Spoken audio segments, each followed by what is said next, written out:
Everybody talks about inclusion nowadays, and it's an important topic, but what does it mean when we refer to clinical trials? And is there something we can do to make clinical trials more inclusive? That is what we're going to discover in this video.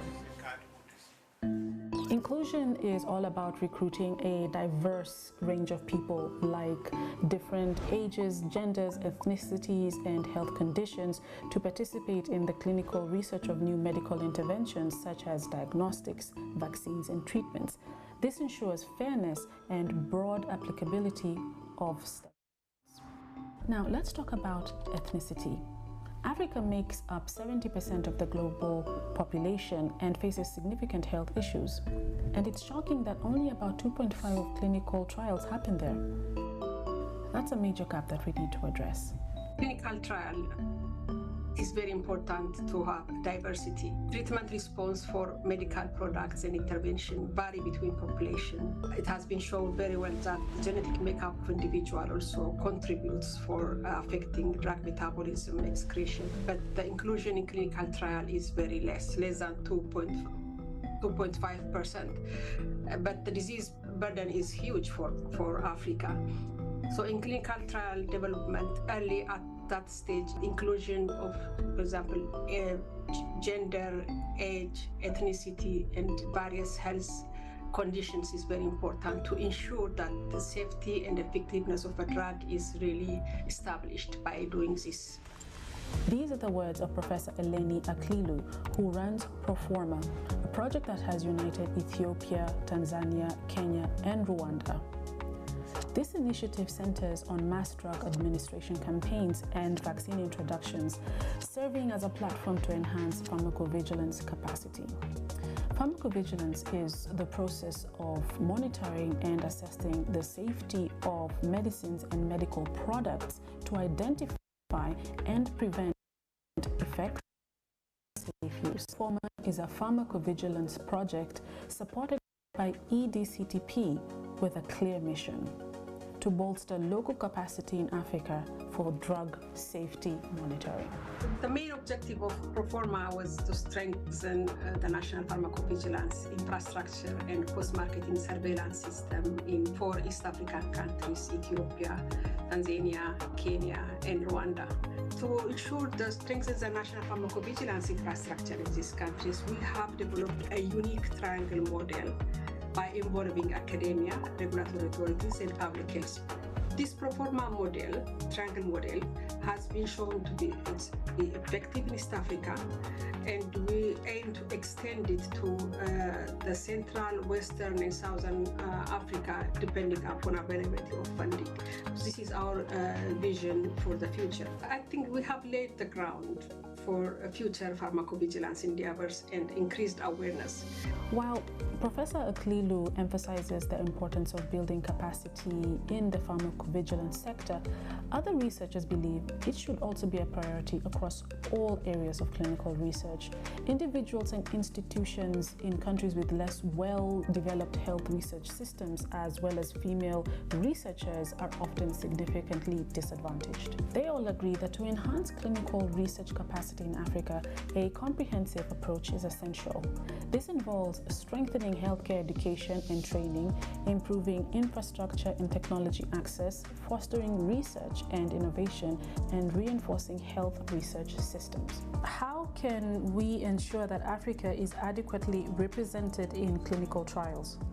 I think that there are many ways that could be done, but I think one of the main things that could make Africa be well represented would be through establishment of capacity building initiatives. The speaker you just heard is Professor Francisco Saute, who is part of the Trials of Excellence in Southern Africa, TESA, a consortium involving 11 institutions from Southern Africa and 3 European institutions. Their objective is to unite strong and less strong knowledge in clinical research to mutually support each other in the process. TESA is part of the EDCTP Regional Networks of Excellence, which also includes a consortium from Central Africa, West Africa, and East Africa. They're all dedicated to building research capacity in sub-Saharan Africa. How? They dive into research projects, especially studies that give us the initial scoop for future intervention studies. Plus, they're like a playground for PhD and master's students, giving them the chance to roll up their sleeves and get some real hands-on experience research. I got the opportunity to speak with some of the researchers who oversee these consortia to gain insight into why capacity building is so crucial. Let's listen to their words.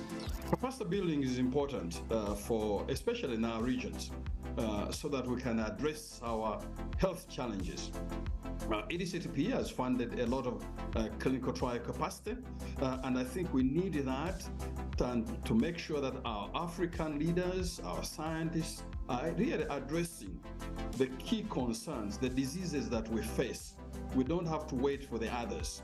It's important because unless people have the capacity to do, they cannot contribute to solving not only their problems, but also to be active participants in solving the problems that affect humanity.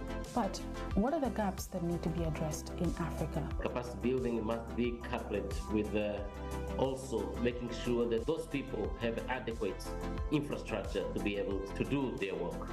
Because unless people find adequate ecosystems to work in their own countries, they may just opt for looking for other opportunities in Europe or even the US, because they're not able to apply what they've learned because the infrastructure is not there. The results are already becoming evident.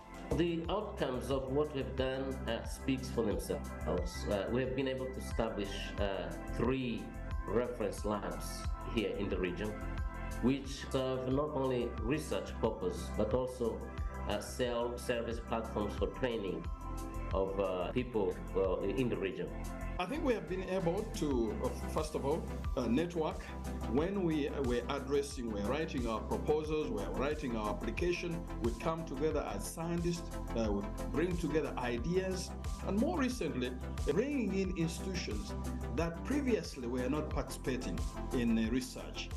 And we found that there are lots of opportunities. Some of these institutions just needed some additional infrastructure, some additional training.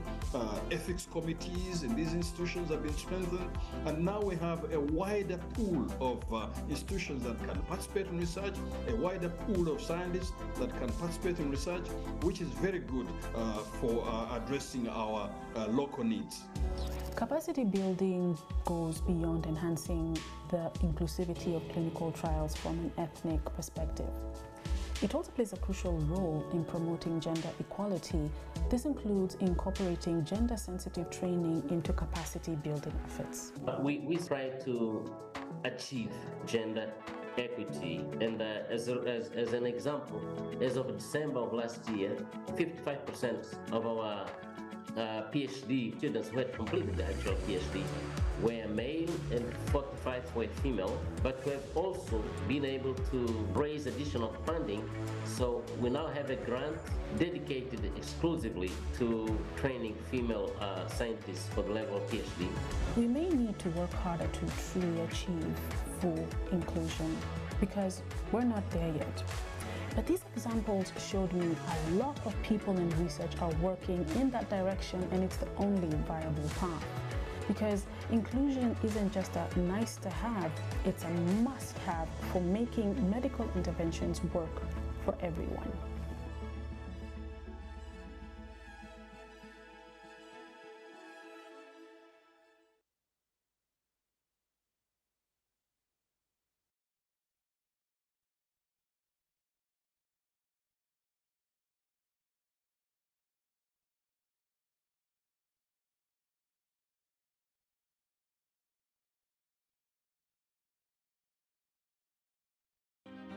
Close to 70% of people living with HIV worldwide are found in sub-Saharan Africa. We have about 2.7% prevalence of HIV in our community. And for this reason, we need local solutions to handle local problems on HIV.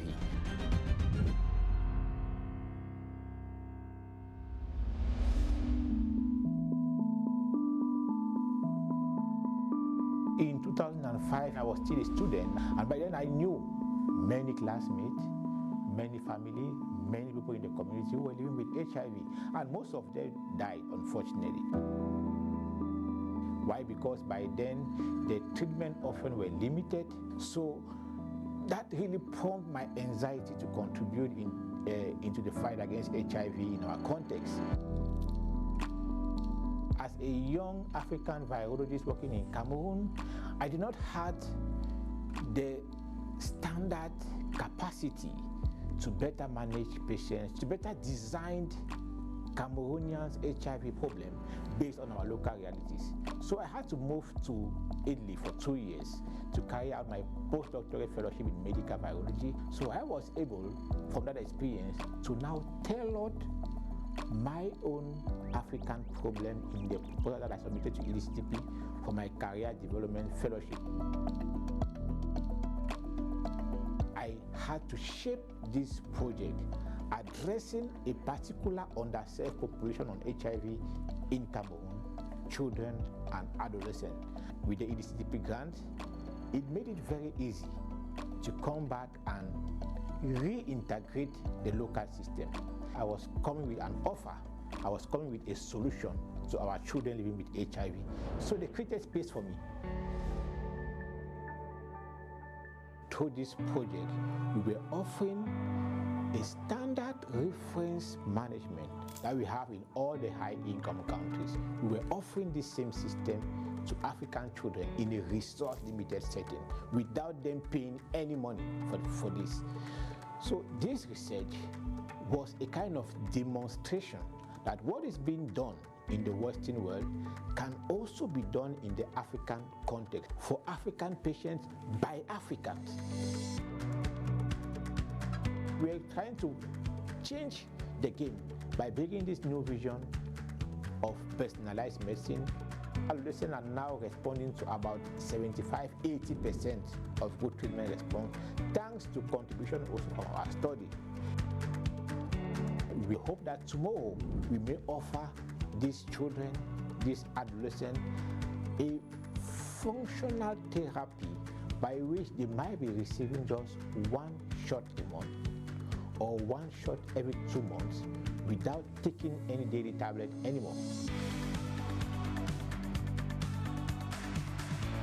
Our project was able to show that HIV is no more a fatal disease, and now our major goal is to make sure HIV should be eliminated by 2030 as a pandemic.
No, you guys can sit together, whatever.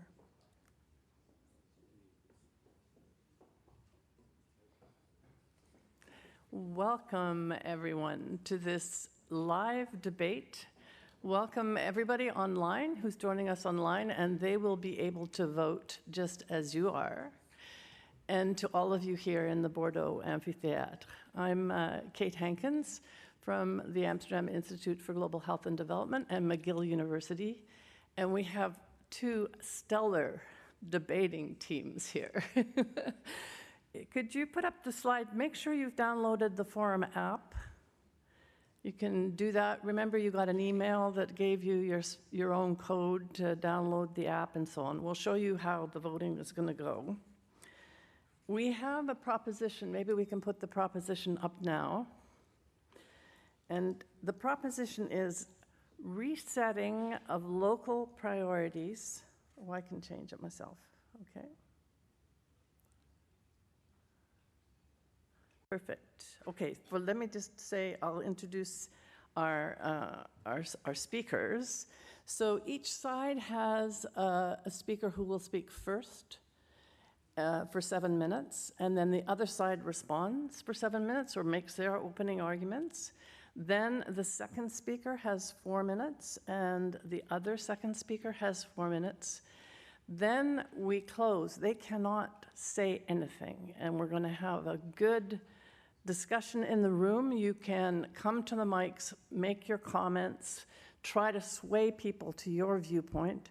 You can ask questions if you want, but people cannot respond on the teams. They have to wait for their rebuttal to respond. So this is how we're going to do it. So we have Nkando Luo from the Global One Health Institute at Lusaka Environmental Health University, Zambia. Nkando. And we also have Margaret Japong from the University of Health and Allied Sciences in Ghana. We have Magda Robala Correa Silva from the Institute for Global Health and Development in Guinea-Bissau. And if I can say it right, I'm going to try to say this right. Francisco Saut, Director General of the Manhika Health Research Center in Mozambique. Then I think I can go, this is our proposition. Resetting of local priorities is essential to progress against inequalities in global health. Now, we take it for granted we all want to make progress against inequalities in global health. One team has been asked to debate in favor of resetting of local priorities as being essential to make progress. The other team will try to convince you that resetting of local priorities is not essential to make that progress. As with any debate, now this is really important, the teams are not necessarily arguing their own personal opinion on this, but they're going to try to convince you in the audience nonetheless. Now, before we start, we need to know where you stand, and that's why you were downloading the app. We will vote on whether you are in favor or opposed or undecided. You can be undecided. And then when the debate ends and the final rebuttal closing arguments have been made, we vote again. And we will compare the starting votes and the finishing votes to decide which team will have won the debate. Now, how will we do this? Let me see if I can explain this carefully enough for that you understand. The team that wins will be the side that kept the ones that were in favor of them anyway in the start, that convinced some people from the other side to come to them, and that swayed undecided voters to come to them. So we're looking at how effective they are, and we'll be comparing the proportions. It may be that one side remains predominant, but they've lost all this to the other side. So we'll try to show you how that works. Let me just see if we are ready to begin. We're going to be very, very tight with the time that we're doing. We have, we're going to be giving a 30-second warning when the speaker gets close to the end of their arguments. So let's have the electronic vote now. We have the proposition in front of you. Are you decided? Are you in favor of the motion? Are you opposed? So when you went to the app, if you go to agenda, you choose plenary session 5, and then you go to the poll. Let's see if you're able to do that. I'll give you just 30 seconds to see if you can do that. And those of you online can also do the same thing. And we see the votes are coming in.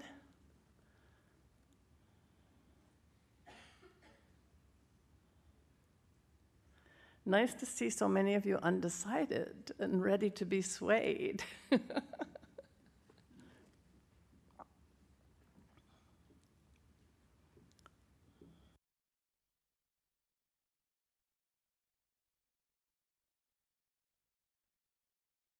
Let's see if we can get up to 100 votes, at least.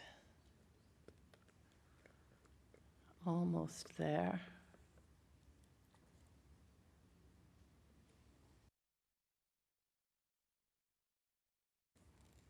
Okay, we made 100 votes. Let's close the poll. So we have 60% in favor or 61% in favor. Could you just go back to that last slide? We're just going to write it down. So I'm going to write it down so I remember it. 61, 3 opposed, and 36 undecided. Okay, great. Our first speaker, and I think I can come off this. We want to thank the sponsors who've been supporting this whole conference. And do I just push this down and get off the slides? Or go back to the poll? We'll keep the poll open. Okay, so here we go. The first speaker for the proposition, who will speak in favor of the proposition, is Dr. Francisco Saut from Mozambique. You have 7 minutes to convince us that resetting of local priorities is essential to progress. You speak from there, and I sit here. Okay. So, good morning, everyone, and thank you, Madam Chair, for such a great introduction. So, after accepting this formidable challenge, I really wasn't sure where to start from. So I decided to start a WHO by visiting their website and see what is there in terms of global priorities. And what I found is that there were top 3 strategic priorities for global health, which include moving towards universal health coverage, which is fine, protecting people against emergency, which is also fine, and ensuring healthy lives and well-being for all ages, which is all great. However, I thought, after reading this, that they all suffered from the same fundamental problem, is that they really don't address the root causes of the problem. It's like just treating symptoms and not treating the cause of that disease. And there's no way we can reduce inequalities if we continue doing pretty much the same thing.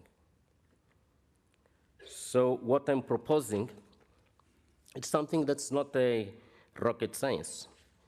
I'm sure most of you, if not all, have already learned during your master's degree that if you really want to make change, and maybe that's the difference between the South and the North, is that you really need to address the social determinant of health. That's where you can make change. Again, I'm talking about basic interventions such as ensuring safe water for people, ensuring that there's sanitation, and safe houses or improved housing. And by saying improved housing, I'm not saying that we should build mansions for people. It's just making sure that that very hut where people sleep is secure against insects, for example. Such a basic intervention like that, which I can assure you, that will not be more expensive than the billions and billions of dollars we spend every day in doing short-lasting interventions. Don't take me wrong, I'm not against bad nets or IRS. I just say that we need to concomitantly be doing something lasting that can change positively the culture of people and actually address the root cause of the problem. Thank you very much.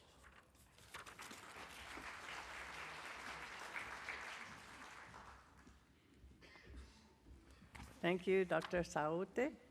And now we have, speaking against the proposition, Dr. Nkando Luo. Nkando.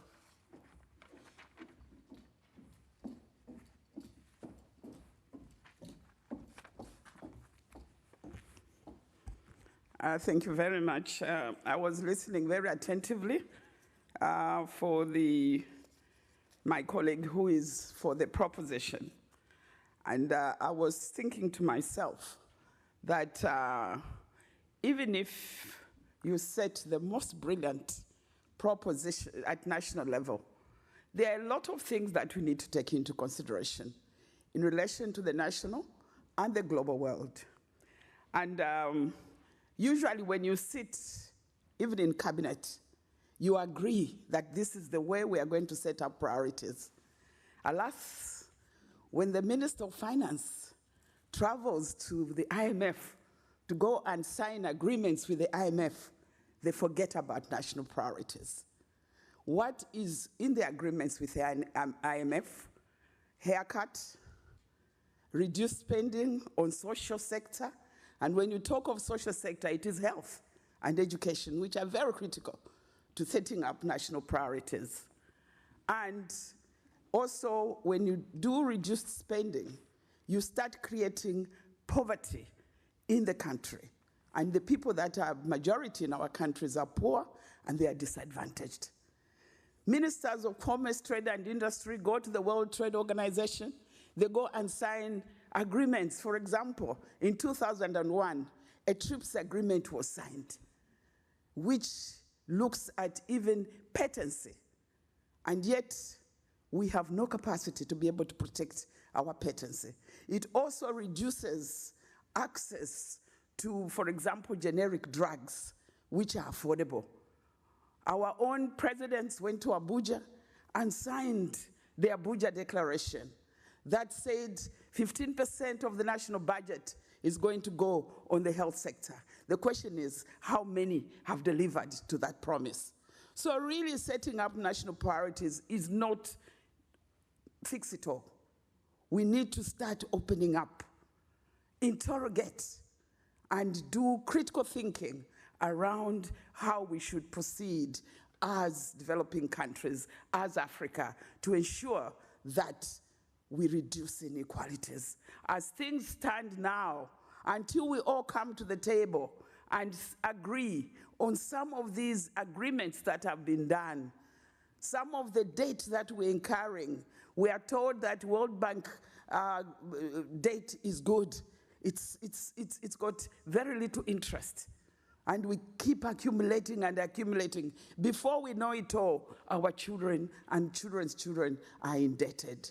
So really, I am against just setting up national priorities. I think we need to do more. And I'm calling for action so that we interrogate everything that is around us, especially all the international agreements that we find ourselves in. With this kind of approach, we're going to see that we do better. And even some of the songs we sing every time, changing of semantics. This time you go and agree this is how we are health for all by the year 2000. Then you come back and say Millennium Development Goals. The same things. So what priorities are we setting up? Colleagues, think about it. Thank you.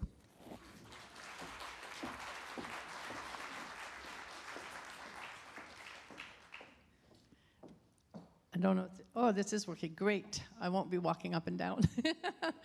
Thank you very much, Dr. Luo. And so we have now the second speaker for the proposition, Dr. Magda Robalo, and from Guinea-Bissau. You have 4 minutes to convince us that the proposition still holds after what we just heard from Dr. Luo. Good morning, everyone. Yes, indeed. I think our proposition of resetting local priorities being essential to progress against inequalities in global health still holds. Why am I saying this? If we remember the definition of what is health inequalities. Health inequalities are, according to WHO, differences in health status or in the distribution of health resources between different population groups, which arises from the social conditions in which people are born, grow, live, work, and age. Health inequalities are unfair and could be reduced by the right mix of government policies. With 194 nations in this world, each country with different size of population, race, gender, ethnicity, risk factors, there is no way we can set global policies. Probably that's why the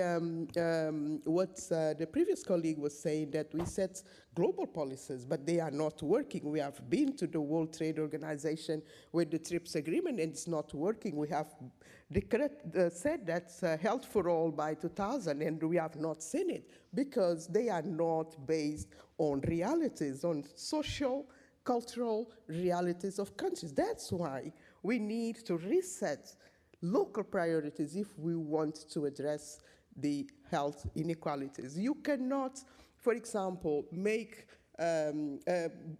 fighting HIV/AIDS as a global priority without taking into consideration the details of specifics of national countries.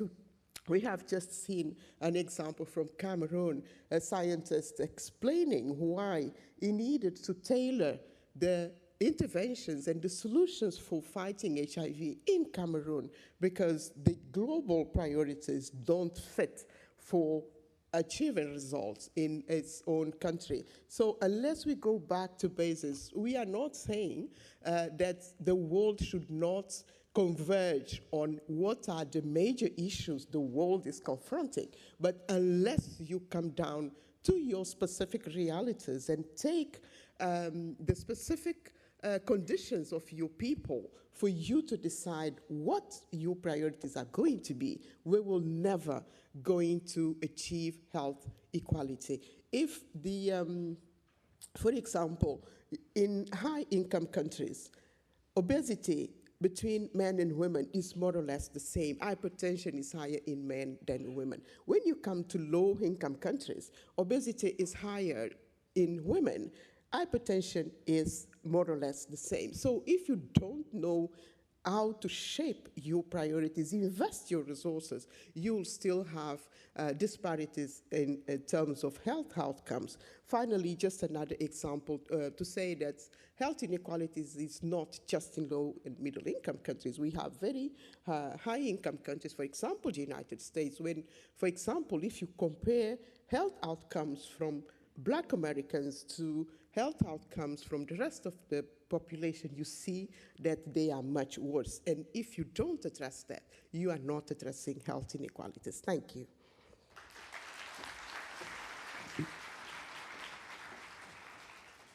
Thank you very much for some very cogent arguments there. And now we have the second speaker for the opposition, Margaret Japong from Ghana. She'll try to convince us that the proposition should be rejected. And so she's going to argue resetting of local priorities. It's not essential to progress against inequalities in global health, and we should reject the proposition. Margaret. Thank you very much. I was just listening to my colleague, who I call my sister, saying that those priorities that were set were not based on reality. Really?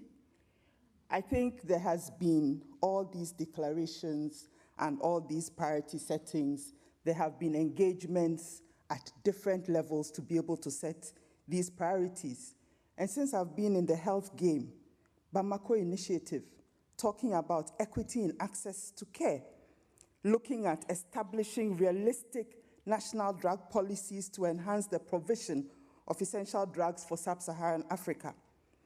Alma-Ata Declaration. So the first one's, okay, now we go to Alma-Ata Declaration. Health for all by the year 2000. These declarations highlighted the inequality of health status between the developed and developing countries and termed these as politically, socially, economically unacceptable. So there were things like putting together health plans, intersectoral collaboration, common pot for funding, essential national health research. These have been really thought through clearly, and these have been established. We didn't make a headway. Let's reprioritize. Millennium Development Goals, 8 goals, and by 2010, we knew that these goals were not going to be met. Reprioritize. Sustainable Development Goals, 17 goals, several targets, several indicators. We are going on and on and on. And even the fact that we are having debate, this debate means that we are rethinking to reprioritize those sustainable development goals. I wonder what is happening here. Is it that we don't know what to do? We do, because we have engaged, we have discussed, we've gone to all levels and talked about some of these priorities, needing to be able to put these in place.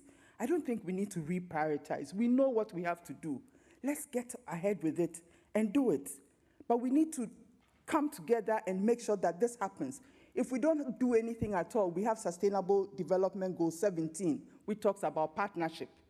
If we haven't done anything at all, let's link up with these partnerships, because we agree that the issues around inequality are beyond health, and we need to bring together all those outside the health sector, looking at the social determinants on health.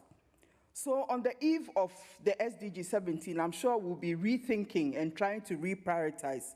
I will say that we spent enough money on meetings trying to prioritize and reprioritize. We have the tools, we have the policies, we have the things that need us to get where we need to go. Let's do it. Thank you.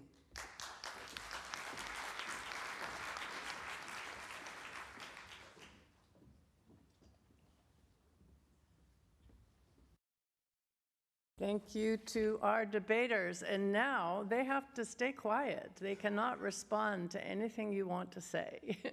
So please come to the mics. You can ask a question, obviously. You can make a comment. You can express your own view.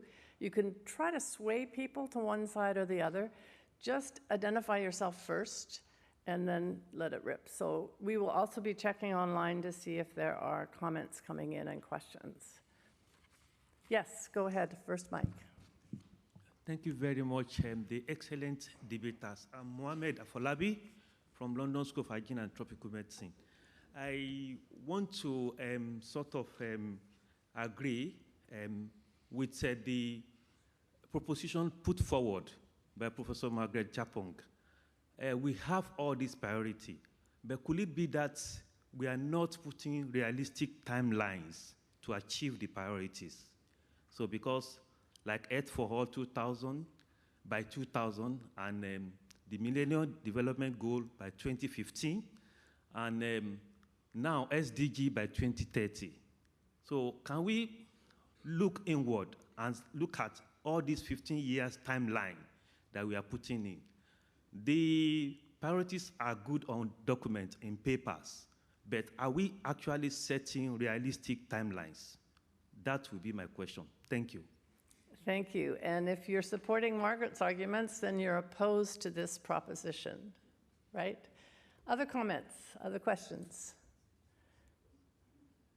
And do introduce yourself, please. Okay. My name is Abraham Sunday Alabi, and I'm working for Health Diagnostics, and I'm based in Abuja, Nigeria. I'm supporting that we need to set national priorities. What I really want to question is, how are we holding our leaders accountable? We have all these development goals and declarations, but no, we are not holding our leaders accountable, particularly in the developing world, in Africa. So a government gives a promise, and they come to us every 4 or 5 years for elections. They don't deliver, and we still vote them in. So we're asking them to do nothing. So international development agencies might come to help, but our national governments, how are we holding them accountable to deliver on the promises they are making to the people? This is the question. It's a question. You're not arguing in favor or against the proposition. You're arguing for accountability, which I think we would all agree. Yes, and this mic here. All right, thank you. My name is Nobu from Babcock University, Nigeria. I'm against this proposition. And I also told the line of the final debater for the opposition, because even within the African countries, there is no inequality. For instance, Nigeria, between the southern and the northern parts, some of these diseases are not even reported, and there are no interventions.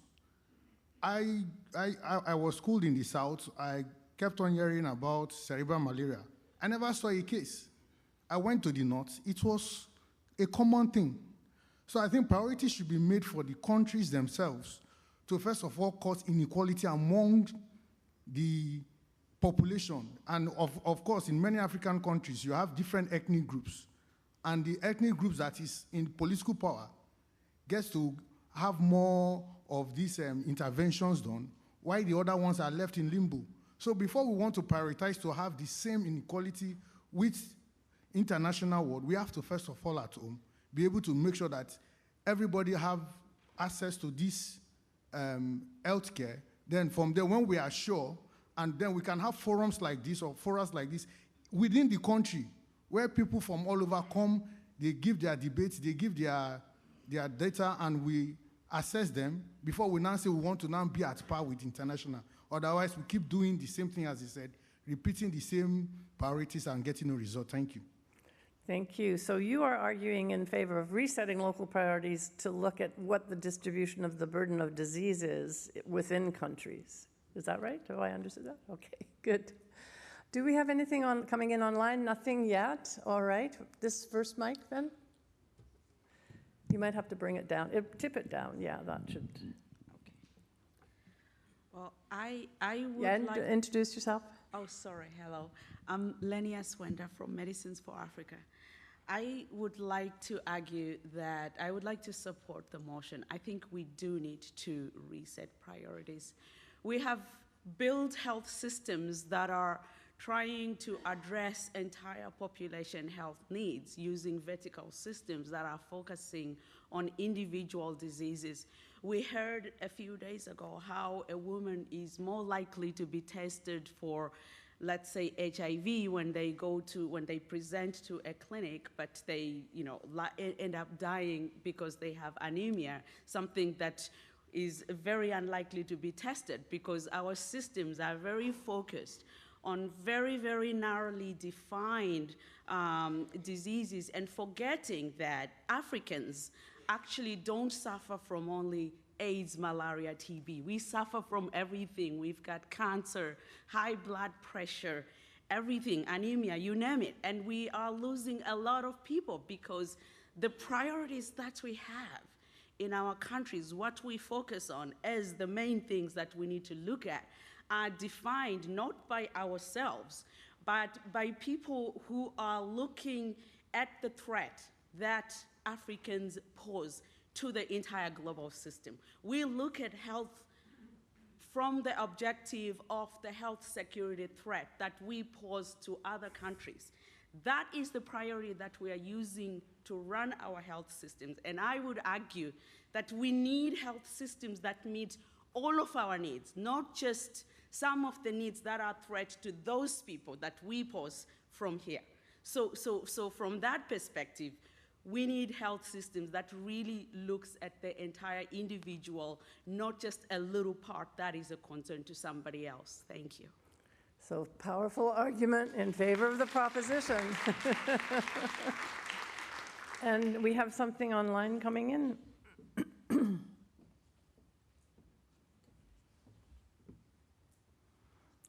I'm not sure who it's from Kamala P., whoever that is. Should we not look at the root causes of these inequalities, centuries of exploitation and colonialism, which surely need international solutions? I think we heard a little bit about social determinants, and this is looking at historical determinants as well. So that kind of supports what was said by Francisco. Yes. Thank you very much, Yoba Seydou. I work for the Clinton Health Access Initiative. I just want to agree with Professor Margaret that we definitely will not need to reset the priorities. We definitely will need to focus on implementing the goals that the priorities that we have agreed upon as a global community. And I say so for a number of reasons. She has spoken about the succession of different goals and so on, and how those goals that are set at global level, they get ratified by head of state, and the different ministries or different governments develop national strategies, which actually goes down, and regional strategies, and even district strategies, and even strategies at the level of the health area, the smallest unit of the health system. So most of the times these things are aligned and they are contextualized. So I totally agree with her that we really need to focus on implementing those strategies. But the only challenge that we kind of see and that we don't have are the resources that are necessary to implement these things. I think when I talk about the resources, I actually mean the money and also the human resources that are necessary to implement these strategies. So because if we have all of these strategies and we don't have the resources to implement them, then it becomes very, very challenging. And that actually comes back to one of what Mohammed was saying. How realistic are these strategies? Thank you. Thank you. And we have another speaker at the same microphone. So thank you very much. My name is Francis Okello. I'm a PhD student from the University of Bergen in Norway. I would like to say that priority setting in itself is a starting point for tackling inequalities or iniquities. And you cannot go past that because inequalities in itself becomes one of the key indicators which calls the need to to set priorities. If we have to set up health systems that maximizes health, reduce inequalities in itself, and promotes financial risk protection, then we need to set priorities and choose interventions that give the highest returns for the least cost, and that have wider benefit to the population groups that are vulnerable and most affected. So in my assessment, the team arguing against this, to the contrary, in my judgment, actually supported it, but used other words to talk about that. So I think we are going in for priority setting. Thank you very much. Thank you. Other comments? We actually have 3 mics, so you can come to any of the mics. And just don't forget to introduce yourself first.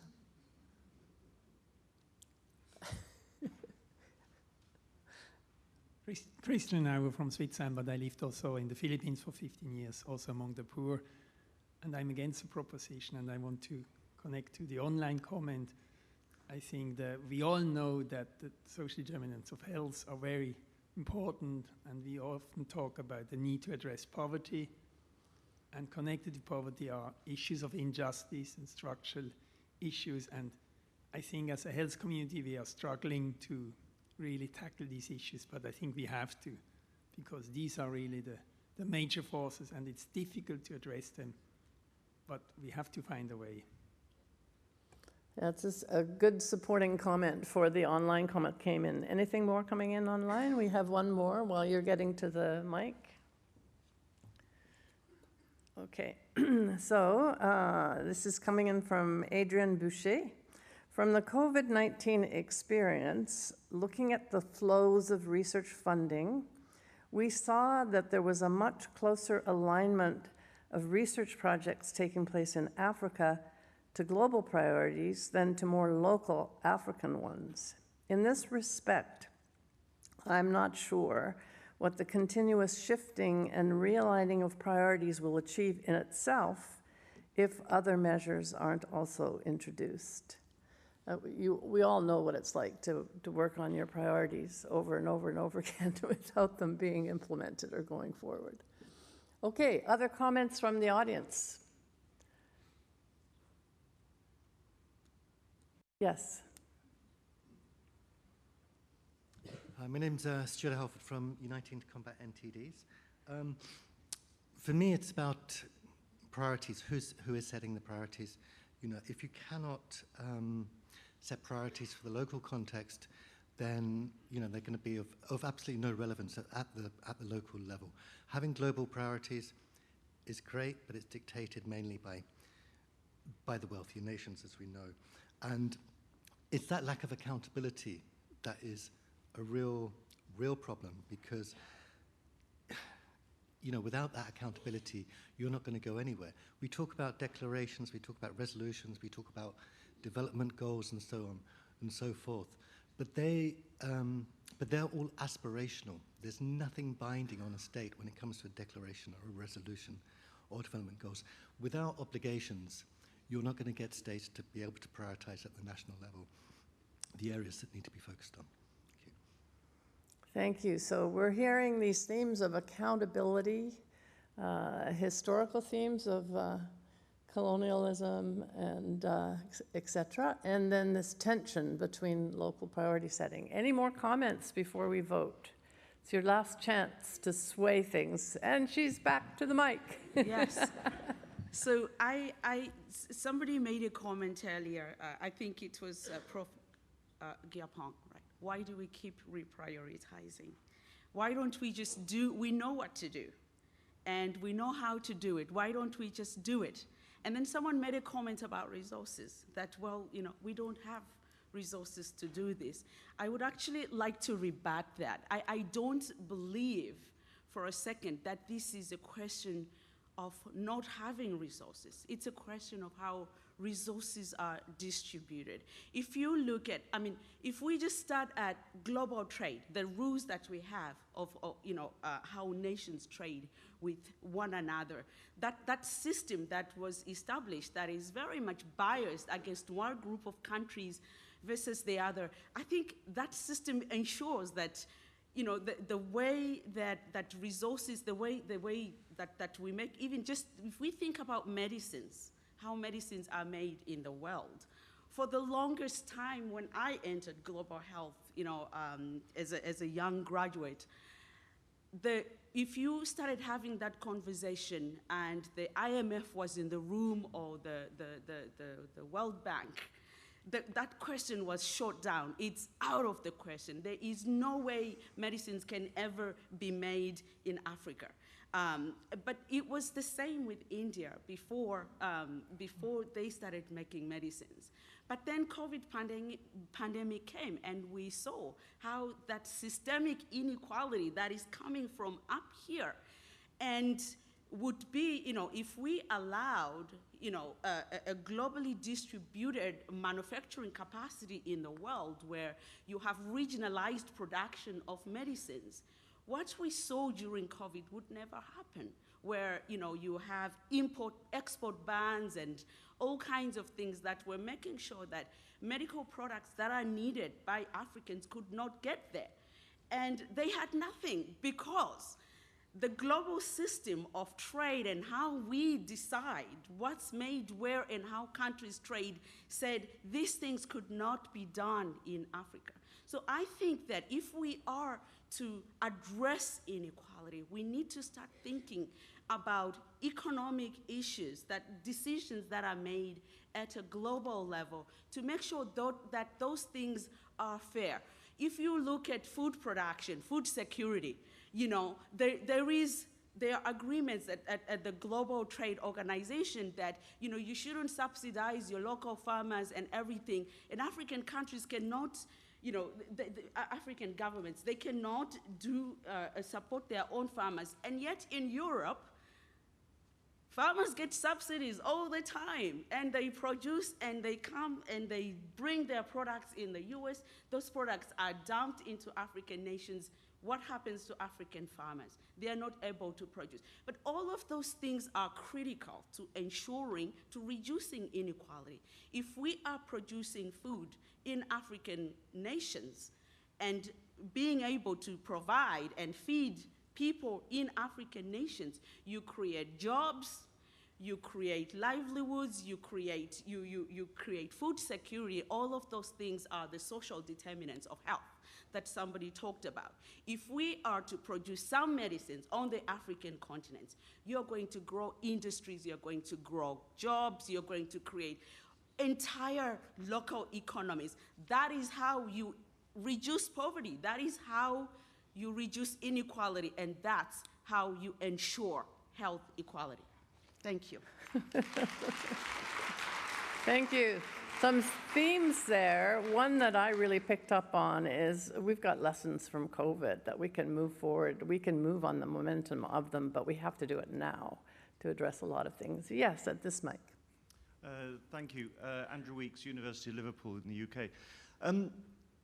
I'd like to vote for both, really. And that's a problem, because clearly inequalities work both at a global level and at a local level. And from a global point of view, clearly that's the biggest problem. And yet you look at places who discover oil or who are historically rich, like the US, and you can see that if you don't have local policies in place which deal with inequalities, you can have all the money you like, but it doesn't deal with the inequalities within the country. So I want really to vote to say, yes, local is absolutely critical so that we don't go down the same route as some of our rich cousins. And yet I don't want that to distract from the fact that this is a global problem. I don't want to let the international community off the hook by saying, this is just a local problem. So can we have a third column which says, yes, local is important, but actually don't let the rich countries off the hook? You might have to just put undecided. We're hoping undecided goes down, you know. Do we have another online? And then I think we're close to having to close. Maybe one more from the hall. This is from Primus Chi. Should we be discussing more about the process of priority setting locally? As if the process is defective in its design, we'll end up with failed results, or results that do not, he doesn't say this, but results that do not reflect the reality of the burden of disease in the country. Yes? Thank you very much. I'm Bernard Sogutu from the Kenya Medical Research Institute and Strathmore University. I think sometimes it's nice to say, do you want to go to the roots, or you want to prune the tree and make it grow? The world is not ready for equality and equity. We have not been ready. And I think that's the bottom line. It is a mindset and a mind frame issue. And that's why we love charity, not development. So I think if we really want health equity, then let's make sure that are we ready for it, because that happens across everywhere, in every setting and every society. So I think the main thing is, if we are ready for it, then let's be holistic and not look at it, it is us versus them. And that's even in any country, they're us, the decision makers, and them, the users. And if we really want to get everybody that, I think that's where we need to be. We can't blame the leaders, because everybody thrives on inequality for balance of power. So are we going for true partnerships that we are all sitting at the table to share the risks and share the dividends? And I think that's where we need to look to frame things. Most of these priorities that has been set were not socially marketed for the people they were meant for. So the people they were meant for were alien to the priorities. And you could even see the body language in the rooms where these things were discussed. The implementers could give you the body language, let them finish their talk, we go to business as usual. So I think until we socially market what we want to make a change and start and carry everybody together, we will change, we will come with new sweet solutions. At the end of the day, we are an event, and we'll hand over to the next generation to do the same. And let us decide, is it the mindset we want to change? And I think that's where the rubber meets the road. Thank you. Thank you. And thank you to all the speakers coming in from the floor and the comments online. You each have brought in a different angle that made us think a little bit more about this, but we're going to have rebuttal arguments now. Each side has 2 minutes to make their closing arguments. And we'll hear first from Dr. Francesco Schotte in favor of the proposition. Francisco.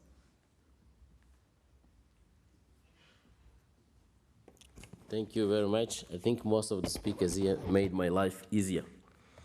So, no question that local governments also need to change. I think accountability is essential. Otherwise, as someone said, we are not going anywhere. But having a global health priorities right, I think goes a long way in, even making the leaders themselves accountable, because they're being watched. So that's also another way of putting pressure on some of our leaders. But it's all, above all, I think it's up to us as citizens to demand from our leaders what they should do to respond or to answer to the local priorities. So no question that the root causes of the problems must be addressed, and those ones change from place to place. If I take example of my country, for example, malaria transmission, it's so heterogeneous that you have places with less than 1% but prevalence, others with more than 70% in the same country, meaning that there are social determinants that are specific to one place that are not the same as in the other place. Unless we investigate and try to address those specificities, malaria will never disappear in the country. So there are slight differences from one place to another that have to be looked at and addressed. Otherwise, the inequalities will prevail. Thank you very much.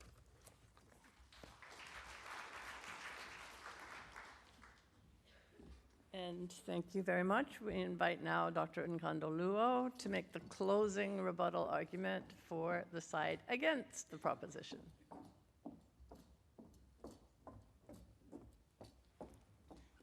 Thank you very much. Again, I was listening very attentively to the submissions that have been made, and I want to take on the speaker that went to the microphone twice. If you listen to me very attentively, I said you can sit and make and reset your priorities as much as possible, and the most intelligent will do that. And I gave an example of the Abuja Declaration, where our presidents went to sign up that each country will give 15% of their budget to health, and it was not delivered. So you can set as many priorities as you like, and you can reset them until hallelujah. But if you have no resources, you will not be able to implement. And that has been one of our problems. And I also gave an example that after we have reset these priorities, and I have been even in Ministry of Health and many other ministries, and we have done that. Then our Minister of Finance goes to IMF, and you were talking about subsidies. You set priorities, but when you're looking for money, you go to IMF. IMF tells you haircut. IMF tells you no subsidies. IMF tells you privatization. That creates a problem, so you will not be able to implement those priorities. So colleagues, what I'm saying is that we have set priorities for many, many years, some of which have been taken out of our countries and taken to the international declarations like the Bamako and so on. And until we look at our natural resources that we have and translate them into money. Every time I'm driving in the streets in the countryside of Zambia, I see trees. What I see is money. What I see is all the things that we need to do, but we keep saying, let's go and reset priorities. My dear colleagues, this is time for action, and I'm calling for action. We need to sit down, look at our past, and look into the future for the sake of our children and our children's children. Thank you.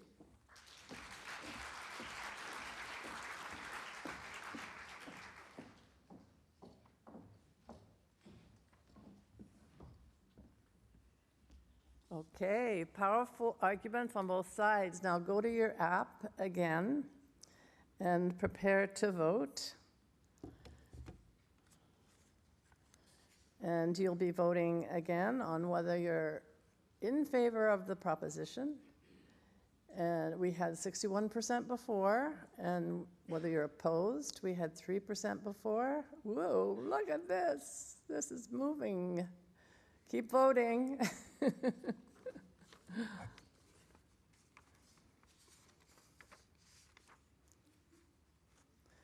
Undecided is interesting. It's gone down so far. Keep voting until we have 100 votes. And don't be influenced by what you see on the screen if you haven't voted yourself yet. Vote individually.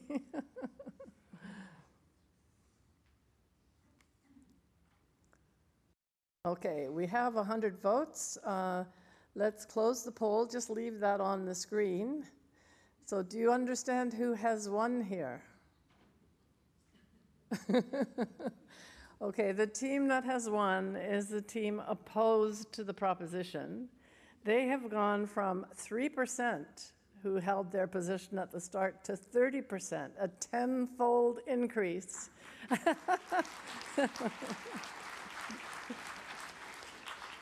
So let's, thank you. Let's congratulate them, but then also let's thank all of the debaters for the work they did to think through what they were going to be arguing, and also think through the rest of the day some of the things you heard from people who came to the mics or gave online comments. There's some really fruitful things, lots of reflections there.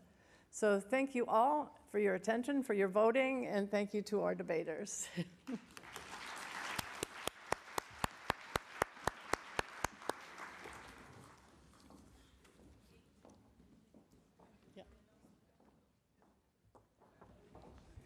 Just a housekeeping announcement for people who want to join the capacity strengthening parallel session after the coffee break. It is going to be in this auditorium because we know that some of the rooms are getting a bit cramped. So if you are in capacity strengthening after the break, come to this room, please, and down to the front. Thank you.